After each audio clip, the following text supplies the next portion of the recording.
আসসালামু আলাইকুম সুপ্রিয় শিক্ষার্থী বন্ধুরা, সকলকে শুভেচ্ছা জানাচ্ছি। কৃষি বিশ্ববিদ্যালয় কলেজ অনলাইন ক্লাস থেকে আমি সানোয়ার সনি,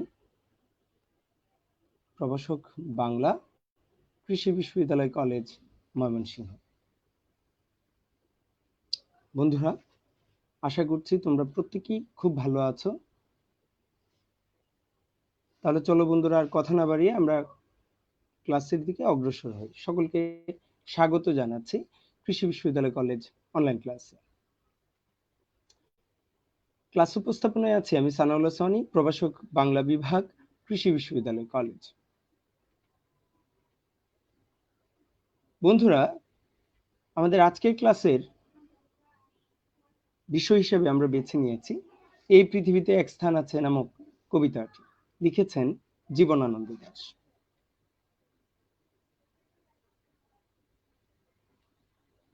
তাহলে চলো বন্ধুরা, আমরা জেনে নিই এই পৃথিবীতে এক স্থান আছে কবিতার কবি জীবনানন্দ দাশ সম্পর্কে। জীবনানন্দ দাশ 1899 সালে জন্মগ্রহণ করেন জীবনানন্দ দাশ। তার পিতার নাম সত্যানন্দ দাশ, মায়ের নাম কুসুম কুমারী দাস। এবং তোমরা সকলেই জানো যে জীবনানন্দ দাশের মা কুসুম কুমারী দাস তিনি নিজেও একজন বিখ্যাত কবি। জীবনানন্দ কর্মজীবনে ছিলেন ইংরেজি সাহিত্যের অধ্যাপক এবং জীবনানন্দ দাশ সম্পর্কে সাহিত্য সমালোচকেরা পাঠকেরা যে উপাধিগুলো দিয়েছে তার দুইটি উপাধি আমি এখানে সংযুক্ত করেছি। একটি হচ্ছে রূপসী বাংলার কবি, আরেকটি হচ্ছে নির্জনতম কবি। বন্ধুরা, তোমরা একটু নোট করে নিতে পারো। বুদ্ধদেব বসু কবি জীবনানন্দকে বলেছেন নির্জনতম কবি। 1954 সালে তিনি মৃত্যুবরণ করেন ট্রাম দুর্ঘটনায় কলকাতায়।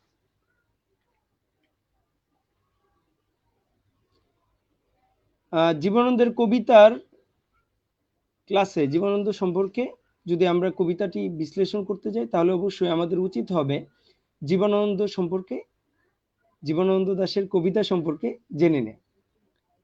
জীবনানন্দ দাশের কবিতার বৈশিষ্ট্য। জীবনানন্দ দাশ তার কবিতায় সূক্ষ্ম ও গভীর অনুভবের এক জগৎ তৈরি করেছেন এবং যে জগৎ পাঠককে তার কবিতার সঙ্গে আষ্টে পৃষ্ঠে বেঁধে নিতে পেরেছিল বা এখনো নিচ্ছে। গ্রাম বাংলার নিসর্গের যে ছবি এঁকেছেন তা বাংলা সাহিত্যে অতুলনীয়। নিসর্গের সঙ্গে অনুভব ও বোধের বহুতর মাত্রা যুক্ত হয়ে তার কবিতা অনন্য, অসাধারণ কবিতা শিল্প হয়ে উঠেছে। এবং একটু নোট করে নিতে পারো, রবীন্দ্রনাথ ঠাকুর এই কাব্য বৈশিষ্ট্যকে চিত্ররূপময় বলে অভিহিত করেছেন। মূলত ব্যক্তি মানুষের নিঃসঙ্গতা, আধুনিক জীবনের বিচিত্র যন্ত্রণা ও হাহাকার এবং সর্বোপরি জীবন ও জগতের রহস্য ও মাহাত্ম্য সন্ধানে তিনি এক অপ্রতিম কবি ভাষা সৃষ্টি করেছেন। যে কারণে জীবনানন্দ দাশের মৃত্যুর পর এখনো বাংলা সাহিত্যের আধুনিকতম কবি হিসাবে, জনপ্রিয়তম কবি হিসাবে জীবনানন্দ দাশের কবিতা পাঠকেরা কি পড়তে পছন্দ করে, জীবনানন্দ দাশের কবিতা পছন্দ করে। এর কারণ হচ্ছে একটি, তিনি আধুনিক জীবন যন্ত্রণাকে তার কবিতায় তুলে ধরতে পেরেছিলেন। কবি হিসাবে তিনি উপমা এবং চিত্রকল্পের ব্যবহার, প্রতীক সৃজন, আলো আধারের ব্যবহার, রঙের ব্যবহার এবং অনুভবের বিচিত্র মাত্রার ব্যবহার তার কবিতাকে এক অন্য মাত্রা দিয়েছে। কবির উল্লেখযোগ্য কিছু সাহিত্য কর্ম সম্পর্কে চলো বন্ধুরা আমরা জেনে নিই। কাব্যগ্রন্থ: ঝরা পালক, ধূসর পাণ্ডুলিপি, বনলতা সেন, মহাপৃথিবী, বেলা অবেলা কালবেলা, রূপসী বাংলা। মূলত রূপসী বাংলা নামক কাব্যগ্রন্থের জন্যই জীবনানন্দ দাশকে বলা হয় রূপসী বাংলার কবি। প্রবন্ধ গ্রন্থ: কবিতার কথা, উপন্যাস মাল্যবান এবং সুতীর্থ। এখানে তিনটি কাব্যগ্রন্থের প্রচ্ছদ আমরা তুলে ধরবার চেষ্টা করেছে। এটি হচ্ছে রূপসী বাংলা বনলতা সেন এবং আরেকটি রূপসী বাংলা। বন্ধুরা, তোমরা একটু জেনে নাও, জীবনানন্দ দাশের এই পৃথিবীতে এক স্থান আছে কবিতাটি মূলত রূপসী বাংলা কাব্যগ্রন্থ থেকে নেওয়া হয়েছে বা সংকলন করা হয়েছে। তোমরা অবশ্যই নোট করে নিবে। রূপসী বাংলা নামক কাব্যগ্রন্থ থেকে নেওয়া হয়েছে।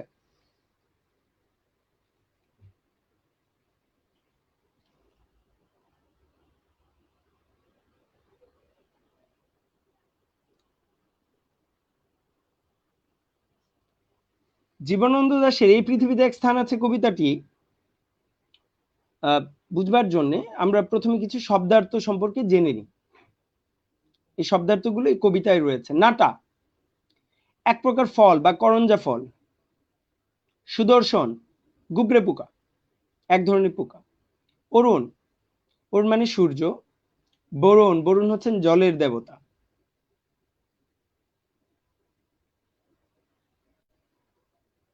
তাহলে বন্ধুরা চলো আমরা কবিতায় প্রবেশ করি। কবিতায় প্রবেশ করবার পূর্বে তোমাদের একটি জিনিস আমি নোট করে নিতে বলবো। এই পৃথিবীতে এক স্থান আছে কবিতার ছন্দ। বন্ধুরা তোমরা অবশ্যই নোট করে নিবে। এই পৃথিবীতে এক স্থান আছে কবিতা মাত্রা বৃত্ত ছন্দে রচিত। তাহলে চলো বন্ধুরা আমরা কবিতায় প্রবেশ করি। এই পৃথিবীতে এক স্থান আছে সবচেয়ে সুন্দর করুণ। মূলত কবিতার প্রথম চরণটিতে সুন্দর এবং করুণ এই দুইটি বিশেষণ যুক্ত করে কবি মমতারসে সিক্ত বাংলা মায়ের সেই মমতাময়ী রূপটিকে তুলে ধরবার চেষ্টা করেছেন। কবি বলছেন এই পৃথিবীতে একটি স্থান আছে, যে স্থানের নাম হচ্ছে বাংলাদেশ, যেটি আমার মাতৃভূমি। সেই স্থানটি সবচেয়ে সুন্দর, অনেক সুন্দর, করুণ, মমতারস, তাই না? এবং একজন মা যেরকম সন্তানকে আগলে রাখে, কবি বলছেন কি আমার এই বাংলা মা আমাকে ঠিক একইভাবে আগলে রাখে, আমাকে সেই মমতায় লালিত করে, পালিত করে, আমাকে বড় করে তোলে। সেখানে সবুজ ডাঙ্গা ভরে আছে মধুকপি ঘাসে অবিরল। কি চমৎকার শব্দ চয়ন, তাই না বন্ধুরা? কবি উপমার ব্যবহার করেছেন। কবি বলছেন যে আমার এই বাংলা মায়ের সবুজ শ্যামলিমা প্রকৃতিকে আসলে তুলে ধরেছেন এই চরণটির মধ্য দিয়ে। সেখানে সবুজ ডাঙ্গা, সবুজ শ্যামলিমা বাংলাকে তুলে ধরেছেন মধুকপি ঘাসে অবিরল। পাঠক জেনে রাখো, আমার এই বাংলা মায়ের প্রত্যেকটি জায়গায় সবুজ শ্যামলিমায় পরিপূর্ণ। পৃথিবীর অন্য কোথাও তুমি এত চমৎকার, এত সবুজ শ্যামলিমায় পূর্ণ কোনো স্থানের সন্ধান তুমি পাবে না। পাঠক, আমি আমার বাংলা মায়ের কথা বলছি, আমি আমার বাংলাদেশের কথা বলছি। সেখানে গাছের নাম কাঁঠাল, অশ্বত্থ, বট, জারুল, হিজল।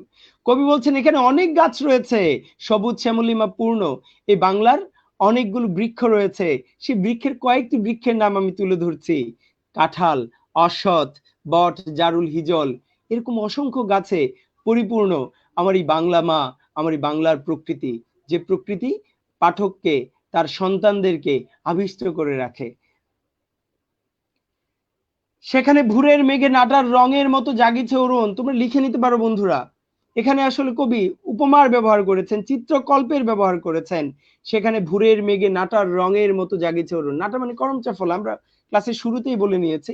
সেই করমচা ফলের কথা বলছেন কবি। বলছেন যখন ভোরের মেঘে নাটার রঙের মতো জাগিছে অরুণ, যখন সূর্য উদয় হয় ভোরে এই বাংলার প্রকৃতিতে, সেটি দেখতে সেই নাটার ফলের মতো লাগে। এবং আসলে এর মধ্য দিয়ে কবি বাংলার সূর্য উদয়ের কথা বলছেন, যে সূর্য উদয়, কবি বলছেন পৃথিবীর সকল জায়গায় সূর্য উদয় হয়, কিন্তু আমার এই বাংলা মায়ের যে সূর্য উদয়, সেটির সঙ্গে পৃথিবীর অন্য কোথাও বা অন্য কোনো জায়গার তুলনা চলে না। সেখানে বারুণী থাকে গঙ্গাসাগরের বুকে। বারুণী জলের দেবতা, জলের দেবতার স্ত্রী বারুণী, বারুণানী তার আরেক নাম। তো বলছেন সেখানে বারুণী থাকে, যেখানে বারুণী থাকে গঙ্গাসাগরের বুকে, অর্থাৎ সেই গঙ্গা নদীর কথা বলছেন, যে নদী আমার এই বাংলায় পরিপূর্ণ। যে নদীটা কি গঙ্গা, বাংলাদেশে কিন্তু ব্রহ্মপুত্র নাম নিয়ে প্রবাহিত হয়েছে। কবি বলছেন এই নদীমাতৃক বাংলার কথা, অর্থাৎ এখানে কি জলের দেবতার স্ত্রী বাস করে। সেখানে বরুণ, বরুণ হচ্ছেন জলের দেবতার নাম। সেখানে বরুণ, কর্ণফুলী, ধলেশ্বরী, পদ্মা জলাঙ্গিরে দেয় অবিরল জল। নদীমাতৃক বাংলাকে নির্দেশ করছেন কবি। কবি বলছেন যে আমার এই বাংলা মায়ের যে এত নদী রয়েছে, সকল নদী কি স্রোতস্বিনী নদী। কবি বলছেন পাঠক আমার এই নদীগুলো যে প্রবাহিত হয়, সেই প্রবাহমান সৌন্দর্য পৃথিবীর অন্য কোথাও তুমি পাবে না। হ্যাঁ, পৃথিবীর প্রত্যেক জায়গায় নদী প্রবাহিত হয়, কিন্তু আমার এই বাংলা মায়ের বুকে জলের দেবতার বাস, তার স্ত্রী বসবাস, এবং সেই জলের দেবতা কি সমবঞ্চন করে দেয় আমাদের প্রত্যেকটি নদীকে। কর্ণফুলী, ধলেশ্বরী, পদ্মা জলাঙ্গিরে দেয় অবিরল জল। অর্থাৎ জল কি পেতেই থাকে। নদীমাতৃক বাংলার কোন নদীতে আসলে জলের অভাব কখনো হয় না। সেখানে শঙ্খচিল পানের বনের মতো হাওয়ায় চঞ্চল। কবি বলছেন শঙ্খচিল পাখির কথা। মনে রাখবে, শঙ্খচিল কবির কবিতায় সবচাইতে বেশি ব্যবহৃত পাখির নামের একটি, এবং কবির প্রিয় পাখির একটি হিসাবে শঙ্খচিলকে বলা হয়, যেটা সাহিত্য সমালোচকেরা বলেন। সেখানে শঙ্খচিল পানের বনের মতো হাওয়ায় চঞ্চল। কবি বলছেন আমারই বাংলার প্রকৃতির কথা। কবি বলছেন বাংলার প্রকৃতিতে কি শঙ্খচিল পাখিরাও কি নিঃশব্দে নির্বিবাদে উড়ে বেড়ায়, ঘুরে বেড়ায়, কারণ তাদের কি ভয় নেই, কারণ তারা বাংলা মায়ের আকাশে বিচরণ করে, বাংলা মাকে তার প্রত্যেকেই কি ভালোবাসে, বাংলা মায়ের সেই অপরূপ প্রকৃতির সঙ্গে নিবিষ্ট হয়ে থাকে। সেখানে লক্ষ্মী পেঁচা ধানের গন্ধের মতো অস্ফুট তরুণ। দেখো লক্ষ্মী পেঁচার ছবি দেওয়া হয়েছে বন্ধুরা। কবি বলছেন লক্ষ্মী পেঁচা ধানের গন্ধের মতো অস্ফুট তরুণ। ধানের গন্ধের মতো অস্ফুট লক্ষ্মী পেঁচাও মিশে থাকে প্রকৃতির গভীরে, অন্ধকারে, তাই না, এবং মিশে থাকে। অর্থাৎ সেই লক্ষ্মী পেঁচাও কি ধানের গন্ধের মতো মিশে যায় বাংলার প্রকৃতির সঙ্গে। সেখানে লেবুর শাখা নুয়ে থাকে অন্ধকারে ঘাসের উপর। চমৎকার শব্দ চয়ন, তাই না বন্ধুরা? সেখানে লেবুর শাখা নুয়ে থাকে অন্ধকারে ঘাসের উপর। অর্থাৎ বাংলার অন্ধকার প্রকৃতির মধ্যেও কবি বলছেন আমাদের বাংলার প্রকৃতি শুধু দিনের বেলায় নয়, শুধু সূর্য উদয়ের সময় আমাদের বাংলার প্রকৃতি এরকম হয় না, বরং বাংলার প্রকৃতি সবসময় কি সুন্দর, এবং বাংলার প্রকৃতি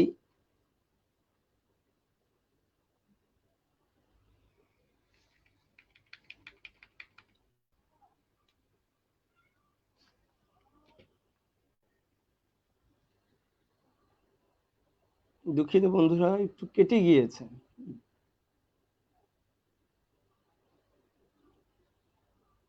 সেখানে লেবুর শাখা নুয়ে থাকে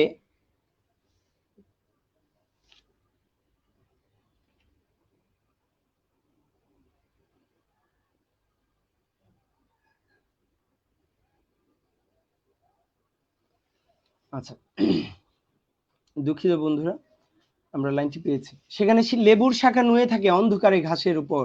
অর্থাৎ বাংলার সেই অন্ধকার প্রকৃতির মাঝে কবি বলছেন কি সেই অন্ধকার প্রকৃতির মাঝেও সৌন্দর্য রয়েছে। সুদর্শন উড়ে যায় ঘরে তার অন্ধকার সন্ধ্যার বাতাসে। কবি বলেন ওই যে সন্ধ্যার বাতাসে সেই পোকাটা উড়ে যায়, সেই পোকাটির উড়ে যাওয়ার মধ্যেও কি স্বাধীনতা আছে, সৌন্দর্য আছে। বাংলার সেই অন্ধকার প্রকৃতির মাঝেও কবি বলছেন এত সৌন্দর্য পৃথিবীর কোথাও নেই। অন্ধকার সন্ধ্যার বাতাসে যখন আকাশে চাঁদের উদয় হয়, তারার উদয় হয়, তখন কি সেখানে যখন গুবরে পোকা বা সুদর্শন পোকাটি উড়ে যায়, কবি বলছেন সেটার মধ্যেও কি সৌন্দর্য রয়েছে। সেখানে হলুদ শাড়ি লেগে থাকে রূপসীর শরীরের পর। মনে রাখবে রূপসী হচ্ছেন আমার রূপসী বাংলা, বাংলা মায়ের কথা বলছেন কবি। সেখানে হলুদ শাড়ি লেগে থাকে রূপসীর শরীরের পর। কবি বলছেন আমারই বাংলা মায়ের যে অপরূপ প্রকৃতি, সেই প্রকৃতির কথা। বাংলা মায়ের যখন সেই সবুজ শ্যামলিমা পরিপূর্ণ সেই মাঠের মাঝে যখন সোনালী ধানের উদয় হয়, তাই না, হলুদ রঙের ফুল ফলের উদয় হয়, তখন সেটি কি ছেয়ে রাখে আমারই বাংলা মাকে। যে কারণে কবি বলছেন কি দূর থেকে দেখে মনে হয় আমারই বাংলা মা হলুদ শাড়ি পরে আছে, রূপসী শরীরের পর, শঙ্খমালা নাম তার। এ বিশাল পৃথিবীর কোন নদী ঘাসে তারে আর খুঁজে তুমি পাবে না কো। তো কবি কি বলছেন? কবি বলছেন যে এই যে হলুদ বা সবুজ শ্যামলিমাপূর্ণ হলুদ শাড়ির মতো পরিপূর্ণ আমার এই বাংলা মাতে কি এই বিশাল পৃথিবীর কোন নদী ঘাসে, পৃথিবীর অন্য কোথাও এত রাতের সৌন্দর্য, দিনের সৌন্দর্য, তাই না, কোথাও খুঁজে পাবে না। এই বিশাল পৃথিবীর কোন নদী ঘাসে তারে আর খুঁজে তুমি পাবে না কো। আর কোথাও তুমি তাকে খুঁজে পাবে না। যদি তাকে খুঁজে পেতে হয়, তাকে খুঁজে পেতে হবে এই পৃথিবীতে এক স্থান, বাংলা মায়ের সেই বুকেই তোমাকে খুঁজতে হবে, তারে আর খুঁজে তুমি পাবে না কো। বিশালাক্ষী দিয়েছিল বর, বিশালাক্ষী দিয়েছিল বর, তাই সে জন্মেছে নীল বাংলার ঘাস আর ধানের ভিতর। কবি বলছেন দেবী দুর্গার কথা, আমাদের এই বাংলা মায়ের, এবং কবি যেহেতু নিজে সনাতন ধর্মাবলম্বী ছিলেন, তিনি বলছেন কি বিশালাক্ষী, বিশালাক্ষী কেন? বিশাল অক্ষী, অক্ষী মানে চোখ। কবি বলছেন সেই আয়তকার চোখ, অর্থাৎ দেবী দুর্গার কথা বলছেন, যে বিশালাক্ষী দিয়েছিল বর, দেবী দুর্গার আশীর্বাদের কারণেই আমার এই বাংলা মা কি এত সৌন্দর্যে পরিপূর্ণ, তাই সে জন্মেছে নীল বাংলার ঘাস আর ধানের ভিতর। বিশালাক্ষী দেবী দুর্গা বর দিয়েছিল বলেই নীল বাংলার বা নীল সবুজে মেশা বাংলার ভূ প্রকৃতির মধ্যে এক অনুপম সৌন্দর্য ফুটে উঠেছে। কবি বলছেন এই সৌন্দর্য পৃথিবীর অন্য কোথাও তুমি পাবে না, কারণ অন্য কোথাও দেবী দুর্গা এসে আশীর্বাদ দেননি। দেবী দুর্গার আশীর্বাদের কারণেই এই বাংলা মাকে সবুজ শ্যামলিমায় পরিপূর্ণ হয়ে গেছে। বন্ধুরা, আমরা ক্লাসের সমাপ্তিতে চলে এসেছি। আশা করছি ক্লাসটি তোমাদের কাজে লাগবে এবং আমি প্রত্যেকটি শব্দ ধরে ধরে আলোচনা করবার চেষ্টা করেছি। তারপরেও যদি কারো বুঝতে সমস্যা থাকে তাহলে তোমরা অবশ্যই আমার মেসেঞ্জার এবং ফেসবুকে যোগাযোগ করবে। এবং সবচেয়ে বড় কথা হচ্ছে এই সময়টাকে কাজে লাগাতে হবে। এত দুর্যোগপূর্ণ একটি সময়, এই সময়ে কিন্তু বন্ধুরা জীবন থেমে থাকেনি, এবং এই জীবন যাতে থেমে না থাকে সেই ব্যবস্থাই করতে হবে। কারণ এই বন্ধের পরপরই কি আমাদের ক্লাস শুরু হবে, তোমাদের পড়াশোনা শুরু হবে। তাহলে বন্ধুরা সবাই ভালো থেকো, সুস্থ থেকো, সুন্দর থেকো, এবং সবচেয়ে বড় কথা নিরাপদে থেকো। Stay home, stay safe. বন্ধুরা সকলেই ভালো থেকো। ধন্যবাদ।